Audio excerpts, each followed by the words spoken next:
Did you hear Woody Harrelson on SNL? As you most likely have heard, Woody Harrelson was on SNL just the other night, and he had a very interesting, to say the least, interesting monologue, which absolutely ignited the mainstream media. Every single outlet had something to say, and that something they had to say was all the exact same thing, oddly enough. But away from the mainstream media, you're about to hear Joe Rogan talk about this with Brian Redband and Tony Hinchcliffe on episode 1948 of the Joe Rogan Experience. I'm Coach Colin, coolest high performance coach in the world, and if you want the absolute best insights to the podcasts and videos you love, hit that subscribe button. Let's go. Yeah. Did you see that Another immediately after Woody Harrelson had that monologue on SNL where he's joking around about a drug company forcing you to take their drug? It goes like this. The biggest drug cartels in the world get together and buy up all the media and all the politicians and force all the people in the world to stay locked in their homes, and people can only come out if they take the cartel's drugs and keep taking them over and over. I threw the script away.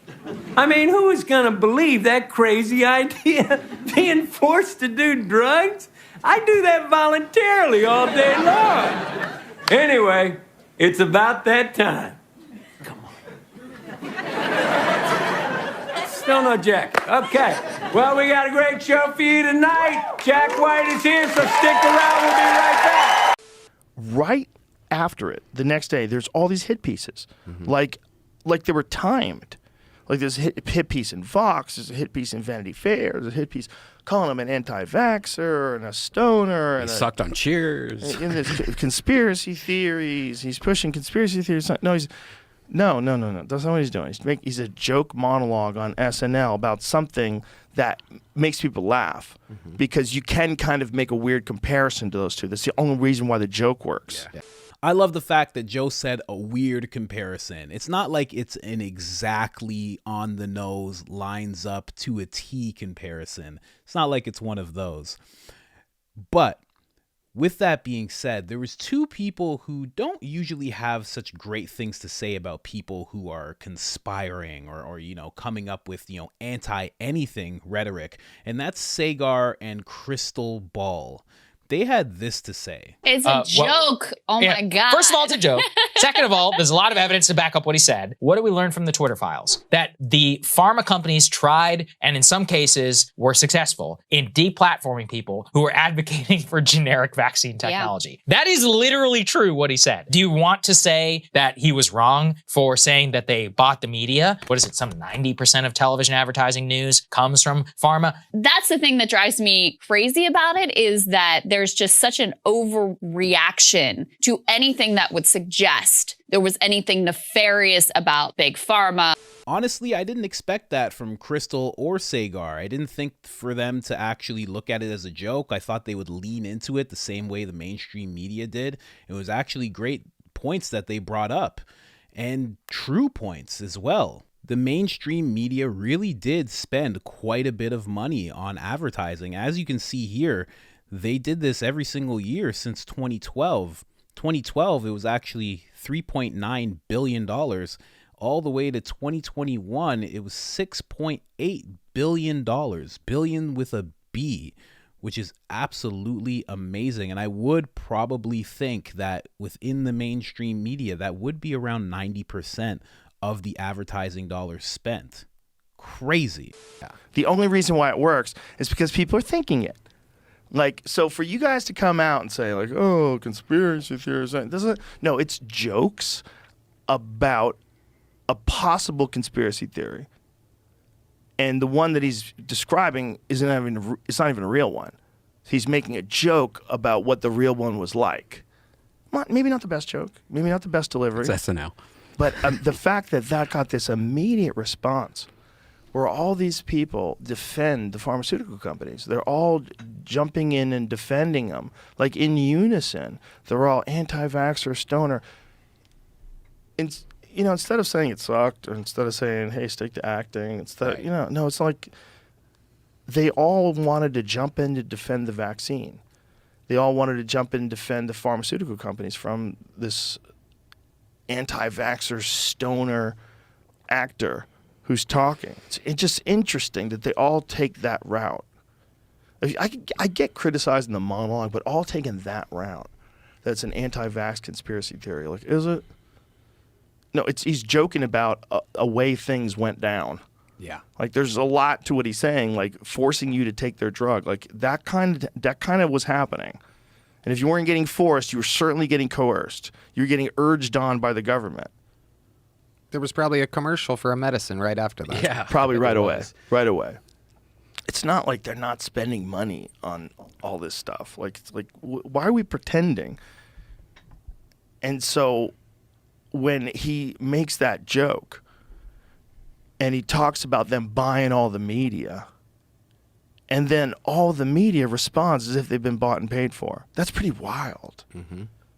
There's so many articles written about him, like right away. Yep. I was like, this is crazy. I always look at both sides, and CNN had it, but also CNN is owned by the same company that owns SNL, so it's tricky because they don't want to make them look bad, but they,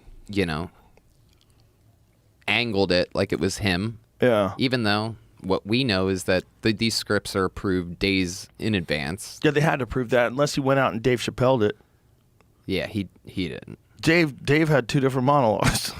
Of course he did. Dave ran one monologue by everybody and killed. And they're like, this is great. Then he goes out front and reads, does a whole separate one.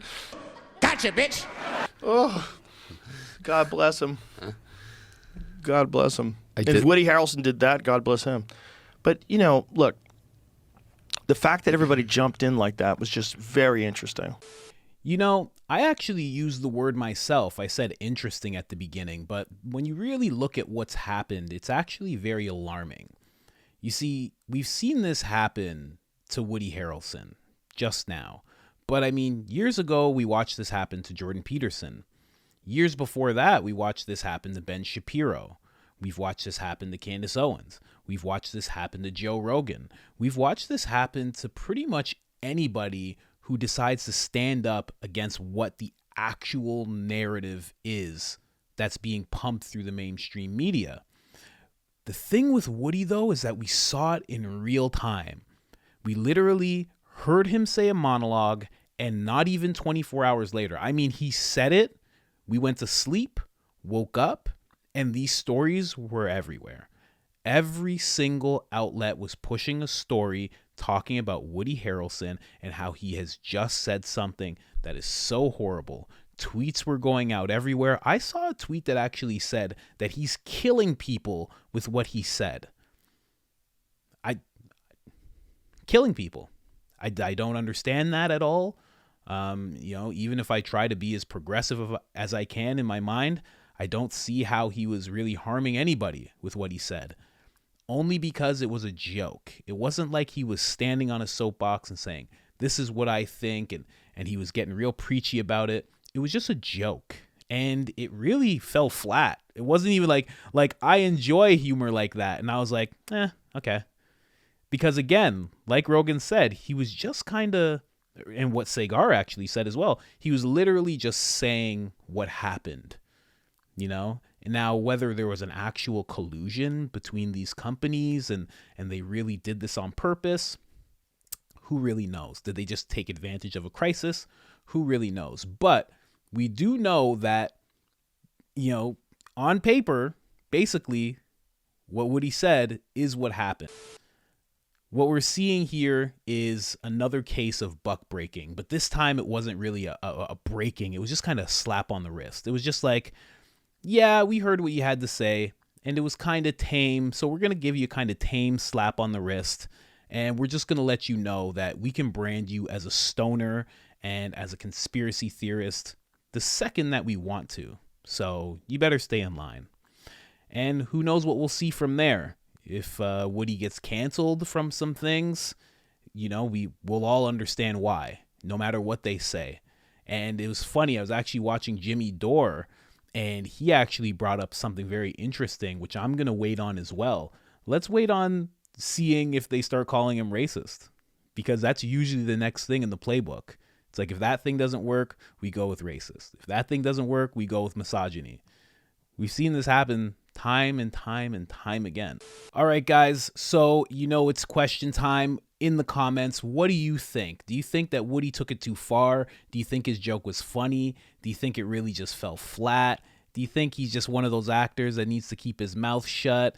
What do you think about what Woody did on SNL? And also, Twitter, Instagram, the handle is I am Coach Colin. Rumble, I am Coach Colin. I only got one Rumble video out now. The rest are pending. They're coming out soon. As soon as they all drop, I'm going to make an announcement about it. Other than that, I'm out. Thanks for watching. Peace. Sold not for sale.